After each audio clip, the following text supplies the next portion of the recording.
ফজরের কতক্ষণ আগে তাহাজ্জুদ আদায় করা যাবে? তাহাজ্জুদ নামাজের নিয়মটা বলবেন মেহরবানি করে। নফল নামাজের সিজদায় বাংলা দোয়া করা যাবে কিনা? মেয়েদের অসময়ে চুল সাদা হয়ে গেলে হেয়ার কালার ব্যবহার করা যাবে কিনা? মাগরিবের নামাজের পরে কি কি আমল করা যায়? তার মোহরের টাকা বিয়ের প্রথম রাতেই পরিশোধ করা বাধ্যতামূলক কিনা? জামাতে চেয়ারে বসে নামাজ পড়ার বিধান কি আছে? কখন দোয়া করলে আল্লাহ তাআলা ফিরিয়ে দেন না? ফরজ সালাতের পর সূরা হাশরের শেষ 3 আয়াত পড়ার ফজিলত সংক্রান্ত হাদিসটি কি সহিহ? কোনো হিসাব ছাড়া সরাসরি জান্নাতে যাওয়ার কিছু আমল বললে উপকৃত হব। অনেক সময় মাথায় বিভিন্ন শিরকি কথা চলে আসে, এটা সংশোধনের উপায় কি করলে খুব কষ্টেও ধৈর্য ধারণ করা যায়? স্ত্রী যদি স্বামীকে ডিভোর্স দেয় তাহলে সেটা শরীয়তসম্মত হবে কিনা? জামাতে নামাজ আদায় করার সময় নিজের কোনো ভুল হলে সেক্ষেত্রে কি করা উচিত? ঘুমের মধ্যে যে বোবা বা জিনে ধরে, এটা কি আসলেই সত্য? বাচ্চা হওয়ার জন্য কোনো আমল করতে পারি? ছোট বাচ্চারা অনেক দুষ্টমি করে, এমন কোনো আমল আছে কি? দোয়া পড়ে ফু দিলে দুষ্টমি কমবে? সান ব্লক এবং অ্যালকোহলযুক্ত কসমেটিক ব্যবহার করলে কি নামাজ হবে? কোথায় বা কাকে দান করলে বেশি সওয়াব পাওয়া যাবে? শিশুরা ঘুমের মধ্যে হাসে বা কাঁদে কেন? নামাজের মধ্যে আমার চোখ বন্ধ করে নামাজ পড়লে মনোযোগ ভালো হয়, এতে নামাজে কোনো সমস্যা হবে কি? মাথার চুল কালার করা যাবে কি? হ্যাঁ, এরপর চলে যাচ্ছে আমরা সরাসরি প্রশ্নোত্তরে। আপনাদের আলোর সন্ধানে আইডি থেকে আপনি জানতে চেয়েছেন, আমাদের দেশে বিবাহ অনুষ্ঠানে গায়ে হলুদ দেওয়া এবং বরকনেকে কোলে তুলে নেওয়া, এটা কতটুকু ইসলাম সমর্থন করে? দেখুন, আমাদের দেশে বিবাহ অনুষ্ঠানে গায়ে হলুদ দেওয়া এবং বরকনেকে কোলে তুলে নেওয়া, এগুলোর বিশেষ করে বরকনেকে কোলে তুলে নেওয়া, এগুলোর মধ্যে অনেক অনাচার নিহিত আছে। এমনকি গায়ে হলুদ দেওয়ার অনুষ্ঠানেও অনেক প্রকার অনাচার নিহিত আছে। অতএব এমনিতে গায়ে হলুদ দিলে যদি কোনো বিশেষ উপকারিতা থাকে, সৌন্দর্য বাড়ে, রূপচর্চা হয়, এবং সেক্ষেত্রে কোনো পুরুষদের গায়ে হলুদে নারীদের গায়ে হলুদে পুরুষরা না থাকে, গান বাজনা না থাকে, হারাম কিছু না থাকে, তাহলে সেক্ষেত্রে এটা করা যেতে পারে। কিন্তু এর পেছনে যদি কোনো বাজে বিশ্বাস থাকে তাহলে এটা করার কোনো সুযোগ নেই। আর বরকনেকে একে অন্যকে কোলে তুলে নিয়ে করা, যেমন নতুন বধূকে, নববধূকে শ্বশুরবাড়ির কোনো পুরুষরা যদি কোলে তোলে, অথবা আপনার বরকে যদি কোনো মহিলারা কোলে তোলে, সেটা হারাম। আর যদি পুরুষকে তার শ্বশুরবাড়ির পুরুষরা, মহিলাকে তার মহিলারা কোলে তুলে নেয়, তাহলে সেক্ষেত্রে সেটাকে হারাম বলা কোনো কারণ। এটা আঞ্চলিক একটা সংস্কৃতি, আর আঞ্চলিক সংস্কৃতি ইসলামের সাথে কোনো কিছুর সাথে সাংঘর্ষিক না হলে সেটাতে কোনো অসুবিধা নেই। নাজমুল হাসান জানতে চেয়েছেন, তার মোহরের টাকা বিয়ের প্রথম রাতেই পরিশোধ করা বাধ্যতামূলক কিনা? না, পরে করলেও চলবে। বউ যদি স্বেচ্ছায় মাফ করে দেন তাহলে আর পরিশোধ করা লাগবে কিনা? স্ত্রী মাফ করে দিলে আর দেয়া লাগবে না, কিন্তু স্ত্রী পরিপূর্ণভাবে মাফ করাটা আমাদের সামাজিক ট্র্যাডিশন হয়ে গেছে। সেটা শুরুর দিকে লজ্জা পড়ে অনেক সময় মাফ করে দেয়, এই মাফ করার উপরে নির্ভর করা উচিত নয়। বরং পরবর্তীতে আপনি দিলেন, স্ত্রী কিছু ছাড়লে, আল্লাহ তাআলা বলছেন ফাকুলু হানিয়াম মারিয়া, তাহলে সেটাকে আপনি খেতে পারেন। কিন্তু পুরোটা মাফ করে নেবেন, এটা তো এক ধরনের জুলুম। পরিবার থেকে পরিশোধ করা যাবে কি না? জি, যে কেউ আপনার দেনমোহর পরিশোধ করে দিতে পারে, কোনো অসুবিধা নেই। সুমাইয়া হাসান জানতে চেয়েছেন, কখন দোয়া করলে আল্লাহ তাআলা ফিরিয়ে দেন না? দোয়ার কবুলের জন্য সবচেয়ে উত্তম সময় হলো সিজদার সময়টা। সিজদায় যখন যাবেন তখন, বিশেষ করে নফল নামাজে, এবং আপনি রাতের শেষ প্রহরে দোয়া করবেন, সেটা দোয়া কবুলের জন্য উত্তম সময়। এবং শুক্রবার সন্ধ্যার সময় দোয়া কবুলের জন্য উত্তম সময়। গোলাম সারওয়ার জানতে চেয়েছেন, ছোট বাচ্চার মুখে ভাতের অনুষ্ঠান করা কি জায়েজ আছে? ভাই গোলাম সারওয়ার, আসলে ভাতের অনুষ্ঠানের বিশেষ প্রক্রিয়াটা কি আমার জানা নেই। তবে বিভিন্ন অঞ্চলে বিভিন্ন রকম সংস্কৃতি থাকে, সে সংস্কৃতি ইসলামী শরিয়া নাজায়েজ মনে করে না, যদি সেটাকে সওয়াবের কাজ মনে করে না করে, এবং সেটার সাথে ইসলামের কোনো বিধিবিধানের সংঘর্ষ না হয়। এমডি শাকিল রোমান জয়, আপনি জানতে চাইছেন, কি করলে খুব কষ্টেও ধৈর্য ধারণ করা যায়? ভাই শাকিল, ধৈর্য ধারণ করার জন্য সর্বপ্রথম কথা হলো যে আল্লাহ রাব্বুল আলামিনের দেওয়া আকল বা বিবেককে খরচ করতে হয়। ধৈর্যের ফল ধৈর্যশীল মানুষ নিজে অর্জন করেন, আর অধৈর্য হলে তার খারাপ ফলাফলও তাকেই ভোগ করতে হয়। এই জিনিসটি সর্বাগ্রে মাথায় রাখতে হয়। এটা হলো ধৈর্যের জন্য সবচেয়ে বড় উপায় এবং মাধ্যম।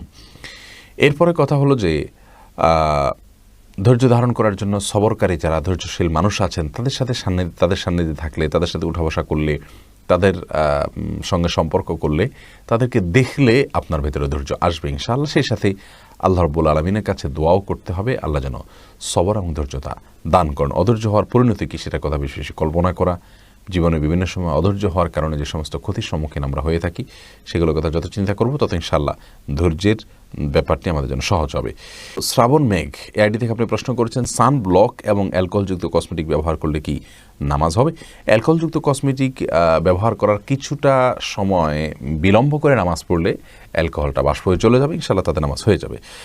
আনোয়ারুল ইসলাম জানতে চেয়েছেন, কোথায় বা কাকে দান করলে বেশি সওয়াব পাওয়া যাবে? সবচেয়ে বেশি সওয়াব পাওয়া যাবে ভাই আনোয়ার আপনার নিকটাত্মীয়দেরকে দান করলে। নবী সাল্লাল্লাহু আলাইহি সাল্লাম সাদাকা সম্পর্কে বলেছেন, ইবদা বিমান তাউল, তোমার নিকটাত্মীয় যারা তাদেরকে দিয়ে তুমি সাদাকা দান শুরু করো। যেমন ভাই বোন, ভাতিজা, ভাগনা, ভাগ্নি, এদেরকে দিয়ে আপনি শুরু করবেন, চাচা, ফুফু, তাদের ছেলে মেয়ে, তারপরে অন্যদের দিকে যাবেন। অর্থাৎ যত নিকটাত্মীয় তাদেরকে দিলে বেশি সওয়াব হবে। এমনি মনসুর আলী আপনি জানতে চেয়েছেন, মাথার চুল কালার করা যাবে কি? ভাই মনসুর, মাথার চুল এটা কালার করা যাবে। নবী সাল্লাল্লাহু আলাইহি সাল্লাম বলেছেন, যদি আমাদের চুল দাড়িগুলো সাদা হয়ে যায় তাহলে সেগুলোকে আমরা যেন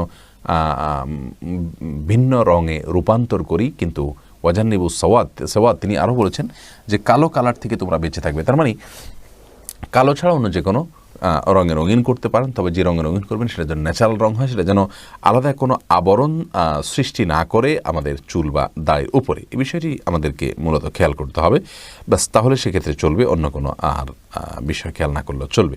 কিন্তু চুল সাদা হয়ে গেলে সেটাকে অন্য রঙে রঙিন করা, এটা সুন্নাহ এবং হাদিস দ্বারা নির্দেশিত। ইয়াহুদিরা সাদা রেখে দেয়, আমাদেরকে জন্য মেহেদি বা এই জাতীয় কোনো কালার ব্যবহার করার নির্দেশনা ইসলাম দিয়েছে। এমডি মহসিন গাজী আপনি জানতে চেয়েছেন, নামাজের মধ্যে আমার চোখ বন্ধ করে নামাজ পড়লে মনোযোগ ভালো হয়, এতে নামাজে কোনো সমস্যা হবে কি? ভাই মহসিন গাজী, মৌলিকভাবে মনে রাখতে হবে যে আপনার সালাতের মধ্যে চোখ বন্ধ করা এই জিনিসটা,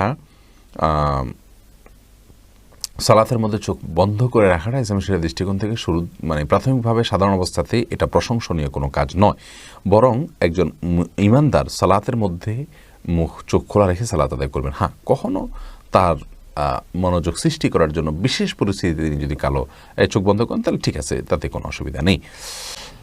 এরপরে ইভা অপরাজিতা আইডি থেকে আপনি জানতে চেয়েছেন, শিশুরা ঘুমের মধ্যে হাসে বা কাঁদে কেন? শিশুরা কেন ভাই বোন ইভা, এটা তো আমরা বড়রাও ঘুমের মধ্যে কিন্তু হাসি এবং কেঁদে থাকি, অর্থাৎ হাসি কান্না ঘুমের মধ্যে এটা হয়ে থাকে। সাধারণত মানুষ যখন স্বপ্ন দেখে তখন শিশুরাও কিন্তু স্বপ্ন দেখে, আর সেই স্বপ্ন দেখার পরেই তারা হাসে বা কাঁদে, স্বপ্নের অবস্থার উপর নির্ভর করে। ডক্টর হুমায়রা কবির রুশেদ আপনি জানতে চেয়েছেন, নামাজে অবহেলা কিভাবে দূর করা যায়? ভাই হুমায়ুন কবির, নামাজে অবহেলা দূর করবার জন্য প্রথম কাজ হলো নামাজের গুরুত্ব সম্পর্কে অনুধাবন করা, জানার চেষ্টা করা, নামাজের গুরুত্ব নিয়ে ভালো কোনো লেকচার শোনা। ডক্টর খন্দকার আবদুল্লাহ জাহাঙ্গীর রহমাহুল্লাহর নামাজের গুরুত্ব নিয়ে একটা আলোচনা আছে, ইউটিউব আপনি শুনে নিতে পারেন। ইনশাআল্লাহ বেদিন আপনার নামাজে অবহেলা দূর হবে। দ্বিতীয়ত, নামাজের গুরুত্ব ইসলামী শরীয়তে কতখানি, এটা নিয়ে আপনি কোনো ভালো আর্টিকেল পড়তে পারেন। যদি বক্তব্য শোনার অভ্যাস না থাকে তাহলে আর্টিকেল পড়তে পারেন। ইনশাআল্লাহ বেদিন আপনি যখন জানবেন ইসলামী শরীয়তে নামাজের অবস্থানটা কোন জায়গায়, না পড়লে আমাদের ক্ষতিগুলো কী আর পড়লে লাভগুলো কী, তাহলে ইনশাআল্লাহ নামাজের অবহেলা আপনার দূর হবে। আমাদের জানার ঘাটতির কারণে অনেক সময় অবহেলা হয়ে থাকে। সেই সাথে আল্লাহ রাব্বুল আলামিনের কাছে পানাহ চাইবেন যাতে অবহেলা না হয় এবং ইবাদতে মনোযোগ থাকে। বিশেষ করে একটা দোয়া পড়তে পারেন, আল্লাহুম্মা আইন্নি আলা যিকরিকা ওয়া শুকরিকা ওয়া হুসনি ইবাদাতিক। আল্লাহ আমাকে সাহায্য করুন আপনার জিকির, আপনার শুকর এবং আপনাকে সুন্দরভাবে ইবাদত যেন করতে পারি, এই কাজের জন্য আল্লাহর কাছে দোয়া করবেন, আল্লাহ তাআলা সাহায্য করবেন ইনশাআল্লাহ। আতাউর রহমান আপনি জানতে চেয়েছেন, মাগরিবের নামাজের পরে কি কি আমল করা যায়? দেখুন, সন্ধ্যার আমলগুলো এগুলো আসরের পর থেকেই করা যায়, মাগরিবের পরে করতে পারেন। আমাদের একটি দোয়ার বই রাসূলুল্লাহ সাল্লাল্লাহু আলাইহি সাল্লামের সকাল ও সন্ধ্যার দোয়া ও জিকির নামে, এই বইটাতে আপনি সন্ধ্যার আমলগুলো পেয়ে যাবেন। সেগুলো আসরের পরে মাগরিবের পরে যে কোনো সময় আপনি করতে পারেন। আর নির্দিষ্ট করে সূর্য ডোবার পরে কিছু আমলের কথা হাদিসে বলা আছে, সেগুলো আপনি মাগরিবের পরে করবেন। অতএব সেগুলোর পরিমাণ খুবই কম। আর এছাড়া মাগরিবের নামাজের পরে ৫ ওয়াক্ত নামাজের পরে যে জিকিরগুলো আছে সেগুলোতে আপনি করবেন ইনশাআল্লাহ বিদিনা। সেগুলো নিয়ে আমাদের ওয়েবসাইটে একটা কার্ড তৈরি করা আছে, সেটা দেখে নেবেন, আয়াতুল কুরসি ইত্যাদি পড়বেন। এছাড়া বিশেষ কোনো আমল নেই। এমডি আব্দুল মাজিদ জানতে চেয়েছেন, অশ্লীল কাজ থেকে নিজেকে বিরত রাখতে চাইলে আমি কি করতে পারি বা কোনো উপায় আছে কি? ভাই আব্দুল মাজিদ, পরিবেশ পরিবর্তন করা এটা হলো সবচেয়ে বড় কাজ। আমরা অনেকেই কিন্তু অশ্লীলতার সাগরে হাবুডুবু খেয়ে থাকি। অনেক ভাই বোনই প্রশ্ন করে থাকেন। দেখুন, অশ্লীলতা থেকে বেঁচে থাকার জন্য পরিবেশ পরিবর্তন করা, গুনাহের পরিবেশ ত্যাগ করে তাকওয়ার পরিবেশে যাওয়া, এটা হলো সবচেয়ে বড় মাধ্যম। আর এই জন্য আল্লাহ রাব্বুল আলামিন কোরআনে কারিমে মুত্তাকিদের সঙ্গে আমাদেরকে থাকতে বলেছেন, যাতে করে আমরা ভালো মানুষ হিসেবে থাকতে পারি, বেঁচে থাকতে পারি। যে জায়গায় অশ্লীলতা আছে সেখান থেকে আগে থেকে বাদ দেওয়ার চেষ্টা করা, আগে থেকে সেখান থেকে দূরে থাকার চেষ্টা করা। আল্লাহ তাআলা তৌফিক দান করুন। কাউসার আহমেদ জানতে চেয়েছেন, কোনো মেয়ে যদি বাবার ইচ্ছার বিরুদ্ধে কাউকে না জানিয়ে বাড়ি থেকে চলে গিয়ে বিয়ে করে, কিন্তু তার বাবা সেই বিয়ে মেনে নেয় না, তাহলে তো তাদের বিয়ে অবৈধ হবে। সেক্ষেত্রে তারা তো জেনা করছে, সেক্ষেত্রে তার বাবার করণীয় কি? তার বাবার কি পাপ হবে কোনো? দেখুন, বাবার অজান্তে যদি কোনো মেয়ে পালিয়ে গিয়ে বিয়ে করেন এবং তিনি যদি প্রাপ্তবয়স্ক হন, তাহলে সেক্ষেত্রে ইমাম আবু হানিফা রাহমাহুল্লাহর মত অনুযায়ী তার বিয়ে বিশুদ্ধ হয়ে গেছে। তারা যদি হানাফি ফিকহকে ফলো করে থাকেন তাহলে তাদের বিয়ে হয়ে গেছে। আর অন্যান্য ইমামদের মতে তাদের বিয়ে বিশুদ্ধ হয়নি, এবং সেক্ষেত্রে এই বিয়ে তাদেরকে শোধরাতে হবে এবং সংশোধন করতে হবে। আর বাবা মা যদি পরবর্তীতে সম্মত হয়ে যান, তাহলে সেক্ষেত্রে তারা পুনরায় আকদটা করে দিবেন। দুজন উপস্থিতি সাক্ষী, যে কোনো দুজন পুরুষের সামনে একজন প্রস্তাব করেন, একজন কবুল করবেন, বাস আকদটা হয়ে গেলেই আকদ সম্পন্ন হয়ে গেল। এরপরে ওয়াসেক আহাদ আপনি জানতে চেয়েছেন, জামাতে নামাজ আদায় করার সময় নিজের কোনো ভুল হলে সেক্ষেত্রে কি করা উচিত? দেখুন, জামাতে যদি আপনি জামাতে যদি নামাজ আদায় করেন ইমামের সাথে, তাহলে সেক্ষেত্রে আপনার ভুলটা যদি হয় ফরজ ছুটে যাওয়া, তাহলে সেক্ষেত্রে আপনাকে ওই নামাজ আবার পড়তে হবে। আর যদি ওয়াজিব ছুটে যায়, তাহলে একাকী নামাজ পড়লে যেরকম সিজদা সাহু দেওয়া লাগতো, জামাতে নামাজ পড়লে ওয়াজিব ছুটলে আর সিজদা সাহু দেওয়া লাগবে না, সুন্নাত ছুটলে তো দেওয়া লাগবেই না। এমডি মুতাসিম বিল্লাহ জানতেছেন, পুরুষের লম্বা চুল রাখার ক্ষেত্রে কি কি বিধান মেনে চলা উচিত এবং কত লম্বা রাখতে পারবে? ভাই মুতাসিম বিল্লাহ, পুরুষ যখন চুল রাখবেন সেক্ষেত্রে তিনি লম্বা চুল রাখার ক্ষেত্রে 3টি মাপে রাখতে পারেন। নবী সাল্লাল্লাহু আলাইহি ওয়াসাল্লাম যেটা রেখেছেন, জুম্মাল মাফরা বলা হয়, কান বরাবর অথবা কাঁধ বরাবর অথবা তার আগ পর্যন্ত। এর বাইরে আপনার যদি কেউ চুল রাখতে চায়, তাহলে সেক্ষেত্রে পুরো মাথাকে সমান করে রাখবে। হাদিসে কাজাকে নিষেধ করা হয়েছে। কাজা মানে হলো চুলের কোথাও ছোট কোথাও বড়, একটু চাঁচা একটু রাখা, এরকম করে এলোপাতাড়ি বিভিন্ন ধাঁচে বিভিন্ন রঙে চুল রাখা, এটাকে কাজা বলা হয়। কাজা হাদিসে সম্পূর্ণরূপে নিষিদ্ধ। এরপরে মামুন মুসলিম আপনি জানতে চেয়েছেন, ছোট বাচ্চারা অনেক দুষ্টমি করে, এমন কোনো আমল আছে কি? দোয়া পড়ে ফু দিলে দুষ্টমি কমবে? দেখুন ভাই মামুন, ছোট বাচ্চারা যখন দুষ্টমি করে তখন সেক্ষেত্রে তাদের দুষ্টমিকে বন্ধ করানোর জন্য বিশেষ কোনো দোয়া নাই। তবে বাবা মা তার সন্তানের জন্য দোয়া করবে। ওয়াইজুকুম, যদি কয়েকজন সন্তান হয় তাহলে এইভাবে বলবে, ওয়াইজুকুম বিকালিমাতিল্লাহি তাম্মা মিন শাররি কুল্লি শাইতানিন ওয়া হাম্মা মিন কুল্লি আইনিন লাম্মা। আবারও বলছি, ওয়াইজুকুম ওয়াইজুকুম বিকালিমাতিল্লাহি তাম্মা ওয়া মিন শাররি কুল্লি শাইতানিন ওয়া হাম্মা ওয়া মিন কুল্লি আইনিন লাম্মা। যার অর্থ হলো, তোমাদেরকে আমি আল্লাহ রাব্বুল আলামিনের কালিমাতের মাধ্যমে পানাহ চাই যে সমস্ত চোখ মানুষের ক্ষতি করে, বদনজর, সেগুলো থেকে, এবং দুষ্ট শয়তানের ক্ষতি থেকে, এগুলো থেকে আল্লাহর কাছে পানাহ চাই। আর যদি একজন সন্তান হয় তাহলে ওয়াইজুকুম না বলে ওয়াইজুকা, শুধু এটুকু বলবেন, ব্যাস, তাহলেই হবে। আপনার এ দোয়া পড়বেন, ইনশাআল্লাহ শয়তানের ওয়াসওয়াসার কারণে দুষ্টামি যদি হয়ে থাকে সেটা কমে যাবে। সুজন শেখ আপনি জানতে চেয়েছেন, তবে হ্যাঁ, দুষ্টামি কমার ক্ষেত্রে বাবা মার অধিকাংশ ক্ষেত্রে প্যারেন্টিংয়ের ব্যাপারে, অভিভাবকত্বের ব্যাপারে তাদের যে সঠিক ধারণা থাকা দরকার, সেটার অভাবের কারণে বাচ্চারা অতিরিক্ত দুষ্ট হয়ে থাকে।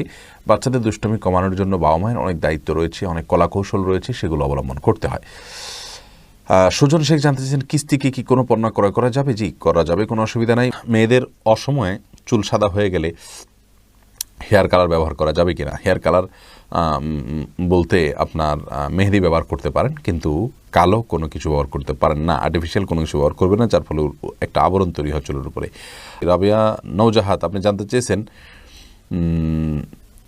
ঘুমের মধ্যে যে বোবা বা জিনে ধরে, এটা কি আসলেই সত্য? ধরে এটা তো ঠিক বোন, এখন সেটা কি জিন নাকি এটা স্বাস্থ্যগত কোনো সমস্যা, সেটা আমাদের ভালো জানা নেই। আমাদের ডাক্তারগণ, চিকিৎসকগণ এটাকে স্বাস্থ্যগত কোনো সমস্যার কথা বলে থাকেন, অতএব সেটা হতে পারে। কোরআন হাদিস থেকে এরকম কিছু নির্দিষ্ট করে বলা হয়নি যে আমরা এটাকে বোবা জিনি বলতে বাধ্য। এটা আমাদের দেশে বোবা জিন হিসাবে প্রচলিত আছে।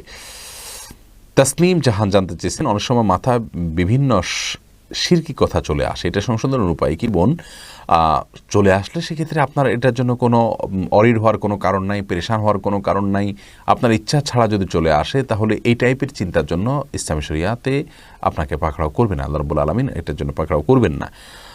অতএব যতক্ষণ পর্যন্ত আপনি ইচ্ছাকৃত সেটাকে মনের ভিতরে নিজে চর্চা না করবেন ততক্ষণ পর্যন্ত গুনাহ হবে না। সাবরিনা রিঙ্কু আপনি জানতে চেয়েছেন, স্ত্রী যদি স্বামীকে ডিভোর্স দেয় তাহলে সেটা শরীয়তসম্মত হবে কিনা। স্ত্রী যদি স্বামীকে ডিভোর্স দেয়, স্ত্রী কখনো স্বামীকে ডিভোর্স দিতে পারেন না। নবী সাল্লাল্লাহু আলাইহি ওয়াসাল্লাম বলেছেন, আত-তালাক বির-রিজাল ওয়াল ইদ্দাতু বিন-নিসা, তালাক পুরুষরা দিবে, তালাক মেয়েরা দিবে না। মেয়েরা নিজের প্রতি নিজে তালাক গ্রহণ করতে পারে, এখানে ভাষার বেশ কম আছে। মেয়েরা বিবাহ বিচ্ছেদের উদ্যোগ নিতে পারে নিজের প্রতি নিজে তালাক গ্রহণ করে। স্বামীকে তালাক দিলে এরকম বলে কখনো তালাক হবে না।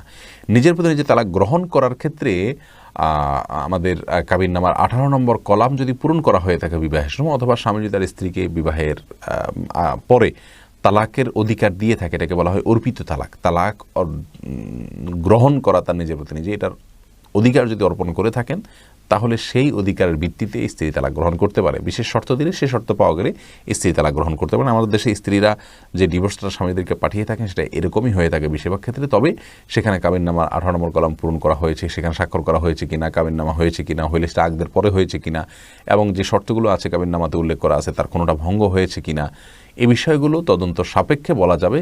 এবং স্ত্রী কি স্বামীকে তালাক দিয়েছেন না নিজে তালাক গ্রহণ করেছেন, সঠিক বাক্য ব্যবহার করেছেন কিনা, এই সবগুলো তদন্ত করার পর বলা যাবে যে কোনটা হয়েছে কোনটা হয়নি। অতএব ইন্ডিভিজুয়াল কেস স্টাডি করতে হবে এক্ষেত্রে।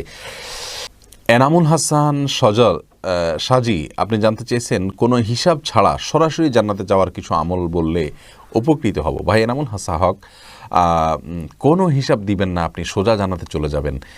এত শর্টকাট ওয়েতে জান্নাত কেন পাইতে চাচ্ছেন? দেখুন, আল্লাহ রাব্বুল আলামিনের কাছে ঈমান আমাদের থাকতে হবে, ঈমান নিয়ে হাজির হতে হবে।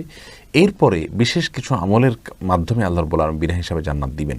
তোমার থেকে একটা হলো যে আল্লাহর প্রতি তাওয়াক্কুল, ভরসা যদি পূর্ণ মাত্রায় থাকে এবং সেই তাওয়াক্কুলের জায়গা থেকে যদি আপনি কোনো ঝাড়ফুঁকও গ্রহণ না করেন তাহলে সেক্ষেত্রে বিনা হিসাবে জান্নাতে দেওয়া হবে বলে নবী সাল্লাল্লাহু আলাইহি ওয়াসাল্লাম বলেছেন।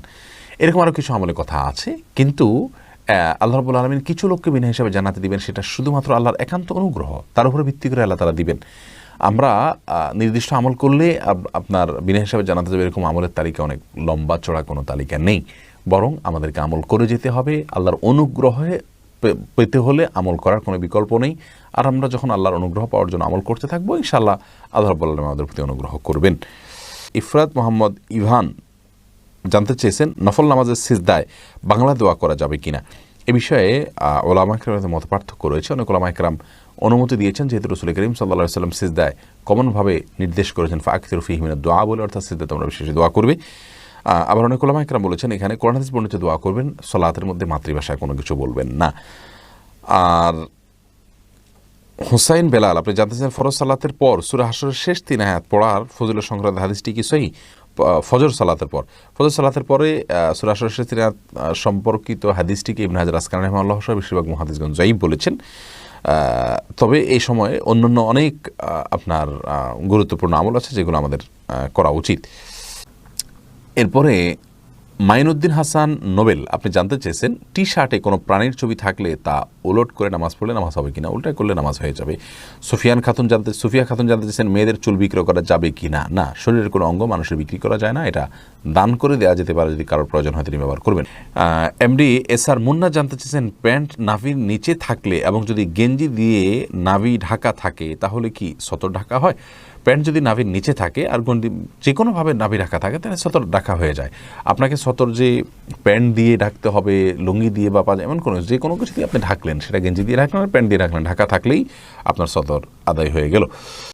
সুমন আমি জানতেছেন, কারো গায়ে পা লাগলে করণীয় কি। ভাই সুমন, এটি যেহেতু আমাদের সমাজে দর্শনীয় মনে করা হয়, ত্রুটির বিষয় মনে করা হয়, সেজন্য কারোর গায়ে যদি পাও লেগে থাকে তাহলে সেক্ষেত্রে ওই ব্যক্তিকে সম্মান করা উচিত, যাতে তার অসম্মান না হয়। তাকে এটা বোঝানো উচিত যে আমার অনিচ্ছা লেগেছে, বাস এটা করা যেতে পারে, এটাতে কোনো অসুবিধা নেই।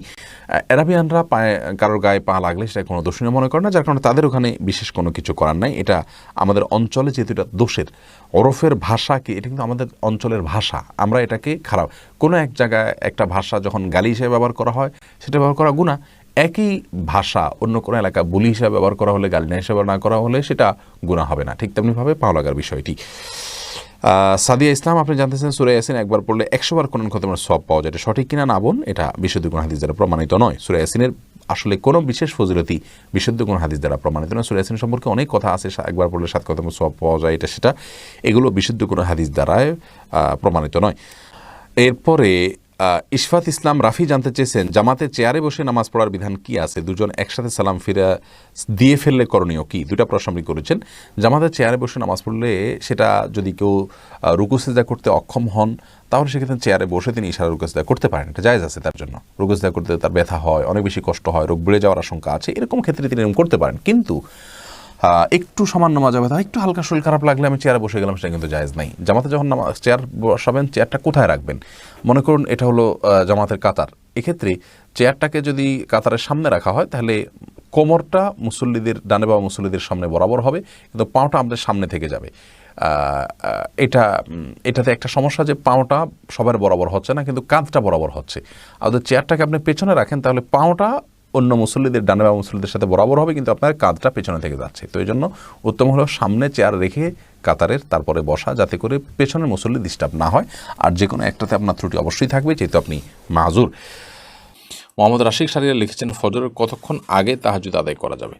ফজরের ওয়াক্ত হওয়ার ঠিক আগ মুহূর্ত পর্যন্ত তাহাজ্জুদ আদায় করতে পারবেন, তবে সেটা যতটা সামনে আপনার আগে হবে, বিশেষ করে রাতের 1/3 ফজরের ফরজ নামাজের অন্তত 5-10 মিনিট আগে হতে পারলে ভালো হয়, কিন্তু ফজর নামাজের ওয়াক্ত হওয়ার ঠিক আগ মুহূর্ত পর্যন্ত আপনি সেটি পড়তে পারবেন। এমডি রফিকুল ইসলাম আপনি লিখেছেন সর্বোত্তম সর্বশ্রেষ্ঠ জিকির কোনটি? সর্বোত্তম এবং সর্বশ্রেষ্ঠ জিকির হলো লা ইলাহা ইল্লাল্লাহ। যদিও কোনো কোনো রেওয়ায়েতে আসছে যে কোরআনে কারীমকে সর্বোত্তম জিকির বলা হয়েছে, এবং আরও একাধিক বর্ণনাও রয়েছে। এরপর এমডি ইসহাক আপনি লিখেছেন তাহাজ্জুদ নামাজের নিয়মটা বলবেন মেহরবানি করে। তাহাজ্জুদ সালাতের বিশেষ কোনো নিয়ম নেই, আমাদের অনেক ভাইরা এটা নিয়ে যথেষ্ট ধোঁয়াশার মধ্যে থাকেন। তাহাজ্জুদের সালাতটা অন্য যে কোনো সালাতের মতোই, আপনি অন্য সালাত যেরকম পড়েন, আপনি দাঁড়িয়ে সূরা পড়বেন, সূরা পড়ে যে কোনো সূরা মেলাতে পারেন, আপনার স্বাধীনতা আছে। এরপরে রুকুতে যাবেন, রুকু থেকে উঠবেন, আপনি 2 রাকাত করে পড়বেন, এ হলো মূল বিষয়। এবং যত দীর্ঘ সময় নিয়ে তাহাজ্জুদ পড়তে পারেন তত উত্তম। নবী করিম সাল্লাল্লাহু আলাইহি ওয়াসাল্লামের তাহাজ্জুদে একবার প্রথম রাকাতে সূরা বাকারা, সূরা নিসা, সূরা আলে ইমরান, 3টি সূরা, সূরা বাকারা, সূরা আলে ইমরান, সূরা নিসা, প্রায় 6 পারা বিশিষ্ট এই দীর্ঘ আয়তন, এই দীর্ঘ আকারের কেরাত তিনি পাঠ করেছেন 1 রাকাতে মাত্র। অতএব তাহাজ্জুদের সালাত যত দেরি করে করা যায়, সময় নিয়ে করা যায়, রুকুতে দীর্ঘ সময় নিয়ে তাসবিহ, রুকু থেকে দাঁড়িয়ে একটু লম্বা সময় নিয়ে অপেক্ষা, আবার সিজদা এরকম দীর্ঘ করা, এবং প্রতিটি রকনকে দীর্ঘায়িত করাটা হলো তাহাজ্জুদের সালাতের মূল বৈশিষ্ট্য। এছাড়া অন্য যে কোনো সাধারণ সালাতের মতোই আপনি এটি আদায় করবেন। মনির হাসান জানতে চেয়েছেন নিঃসন্তান দম্পতির সন্তান দত্তক নিলে ভবিষ্যতে পরিবারের পর্দার ক্ষেত্রে কি কোনো বিধান আসবে? হ্যাঁ, অবশ্যই। দত্তক নিলে সে সন্তানের সাথে পর্দার বিধান আসবে। সে সন্তান যে পরিবার দত্তক নিয়েছেন, যদি ছেলে সন্তান হয় তাহলে পরিবারের মহিলাদের সাথে দেখা করতে পারবে না, মেয়ে সন্তান হলে পরিবারের পুরুষদের সাথে দেখা করতে পারবে না।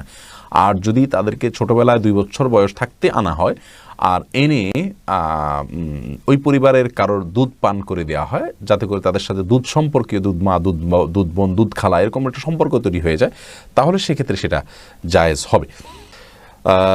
নাসরিন সুলতান আপনি জানতে চেয়েছেন বাচ্চা হওয়ার জন্য কোন আমল করতে পারি? বাচ্চা হওয়ার জন্য আল্লাহর কাছে দোয়া করবেন, রব্বি হাবলি মিনাস সালিহিন, রব্বি লা তাজারনি ফারদা ওয়া আনতা খায়রুল ওয়ারিসিন। এই জাতীয় দোয়াগুলো পড়বেন, যেগুলো নবী রাসূলগণ আল্লাহর কাছে করেছেন। নাহিদুল ইসলাম জানতে চেয়েছেন কসম ভাঙার কাফারা কি? কসম ভাঙার কাফারা হলো ভাই 3টা রোজা রাখবেন অথবা 10 জন মিসকিনকে খাদ্য দিবেন, 2টা যে কোনো একটা করবেন। বেলাল আহমেদ হাসান জানিয়েছেন আমার বয়স 19, কিন্তু আমার চুল পেকে যাচ্ছে, আমি কি কলব বা চুল কালো করার কোনো তেল ব্যবহার করতে পারি? কালো করবেন না ভাই, মেহেদি ব্যবহার করবেন। মেহেদিটাও আজকাল স্টাইল আলহামদুলিল্লাহ, কিন্তু কালো কলব ব্যবহার করা নিষেধ রয়েছে। মুস্তফা হুসাইন জানতে চেয়েছেন টেস্ট টিউবে বাচ্চা নেওয়া জায়েজ আছে কি না? টেস্ট টিউবে বাচ্চা নেওয়া জায়েজ আছে অনেক শর্ত সাপেক্ষে, যদি বিকল্প কোনো নর্মাল উপায় না হয় এবং স্বামী স্ত্রী তাদেরই শুক্রাণু ডিম্বাণু নেওয়া হয়, অন্য কারোরটা না নেওয়া হয়, এবং আরও অনেক শর্ত আছে, সেগুলো শর্ত সাপেক্ষে টেস্ট টিউবে বাচ্চা নেওয়া জায়েজ আছে। এরপর জাকির হোসেন জানতে চেয়েছেন বাজারে যে চুলের কলপ পাওয়া যায় তা কি ব্যবহার করা যাবে? এমনিতে কালো কলপ ব্যবহার করা যাবে না। আবার আর্টিফিশিয়াল যে কলপ আছে এটা চুলে বা দাড়িতে ইউজ করলে আলাদা একটা আস্তর পড়ে যায়, যার কারণে অজু গোসল হবে না আপনার, সেজন্য এটা ব্যবহার করা জায়েজ নেই। ন্যাচারাল হলে সেটি ভিন্ন বিষয়। তেল ব্যবহার করা যাবে কি না যাবে, চুলে ইয়েতে তেল ব্যবহারতে কোনো অসুবিধা নেই। ফোনে কোরআন পড়লে কি একই সব পাবো? আর ওযু ছাড়া ফোনে কোরআন পড়া যাবে কি না মোহাম্মদ সাজ্জাদ হোসেন জানতে চেয়েছেন। ভাই পড়া যাবে, কোনো অসুবিধা নেই। আর আপনি কোরআন তেলাওয়াত থেকে ডাইরেক্ট কোরআন থেকে পড়লে যেরকম সওয়াব পাবেন, আপনি ফোনে যদি আপনি কোরআন পড়েন তাহলে সেক্ষেত্রেও একই সওয়াব আপনি পাবেন। এমন কোনো কথা নেই যে ফোনে তেলা করলে আপনি সওয়াব কম পাবেন এবং কোরআন থেকে ডাইরেক্ট পড়লে সওয়াব বেশি পাবেন, এরকম কোনো কথা কোরআন হাদিসে কোথাও বলা হয়নি।